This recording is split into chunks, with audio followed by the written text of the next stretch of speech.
இந்திய அரசியலில் சமீப காலங்களில் பெரும் சர்ச்சையை ஏற்படுத்தியுள்ள விவகாரம் அமெரிக்காவின் ஜெஃப்ரி எப்ஸ்டீன் கோப்புகள்.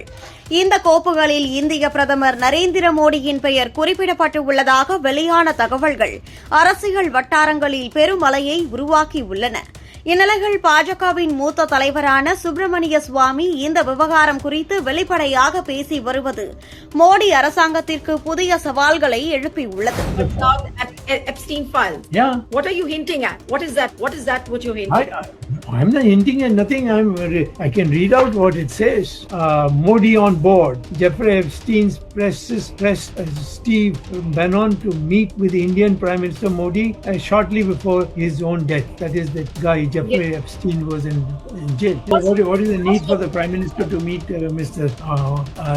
Jeffrey Epstein? You know what Epstein was? Epstein was a sex trafficker, a pedophile. Exactly. Why would the Prime Minister meet him? You have answered your own question. Epstein கோப்புகள் அமெரிக்க நீதித்துறையால் வெளியிடப்பட்டவை.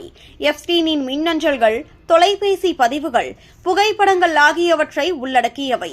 இதில் 2017 ஜூலை 6ஆம் தேதி Epstein ஒரு அடையாளம் தெரியாத நபருக்கு அனுப்பிய மின்னஞ்சலில் இந்திய பிரதமர் மோடி எனது ஆலோசனையை ஏற்று இஸ்ரேலில் நடனமாடி பாடினார். அது அமெரிக்க அதிபருக்கு உதவியாக இருந்தது என்று கூறியுள்ளார். இது மோடியின் 2017 இஸ்ரேல் பயணத்தை குறிப்பிடுகிறது. அங்கு மோடி இஸ்ரேல் பிரதமர் பெஞ்சமின் நெதன்யாகுவுடன் நட்புறவு காட்டியது அமெரிக்க அதிபர் டொனால்டு டிரம்புக்கு சாதகமாக இருந்ததாக எப்ஸ்டீன் கூறுகிறார். இந்த குற்றச்சாட்டை இந்திய வெளியுறவுத்துறை அமைச்சகம் திட்டவட்டமாக நிராகரித்துள்ளது.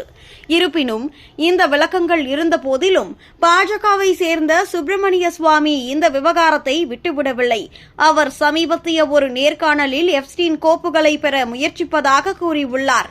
2 வாரங்களுக்கு பிறகு பெரிய வெளிப்பாடு இருக்கலாம் என்று அவர் குறிப்பிட்டுள்ளார். மேலும் மோடி எப்ஸ்டீனுடன் தொடர்புடைய ஸ்டீவ் பானன் உடன் ரகசியமாக சந்தித்தது குறித்து கேள்வி எழுப்பியுள்ளார். அதோடு நேர்காணலில் பத்திரிகையாளர் ஒருவர் மோடியின் பெயர் நேரடியாக வரவில்லை, ஸ்டீவ் பானனுடன் சந்தித்தது மட்டுமே உள்ளது என்று கூறியபோது சுவாமி பதிலளித்தார். எப்ஸ்டீன் யார்? ஒரு பிவ் மற்றும் விபச்சாரம் நடத்தும் குழந்தை பாலியல் குற்றவாளி. அந்த சந்திப்பு பதிவு செய்யப்பட்டதா? இல்லை. அப்படியானால் ஒரு நாட்டின் பிரதமர் ஏன் ரகசியமாக ஒரு புரோக்கருடன் பேச வேண்டும்? இதிலிருந்தே எல்லாம் புரியவில்லையா என்று கேட்டார். மேலும் அவருக்கும் தொடர்பு இருக்கிறதா என்ற கேள்விக்கு நான் சொல்லவில்லை, கோப்புதான் சொல்கிறது என்றும் பதிலளித்து இருந்தார். இந்த விவகாரத்தில் மிக முக்கியமான விஷயம் பிரதமர் மோடி இதுவரை எந்த விளக்கமும் அளிக்கவில்லை என்பதே. சுவாமி தனது நேர்காணல்களில் இதை தொடர்ந்து சுட்டிக்காட்டி வருகிறார். மோடி ஏன் வாய் திறக்கவில்லை என்றும் அவர் கேள்வி எழுப்பி வருகிறார். மேலும் எப்ஸ்டீன் கோப்புகள் விவகாரம் இந்திய அரசியலில் ஒரு புதிய அத்தியாயத்தை தொடங்கியுள்ளது. வெளியுறவுத்துறை அமைச்சகத்தின் விளக்கம் இருந்த போதிலும் சுப்பிரமணிய சுவாமி பேச்சு இதை மேலும் சூடுபிடிக்க செய்துள்ளது.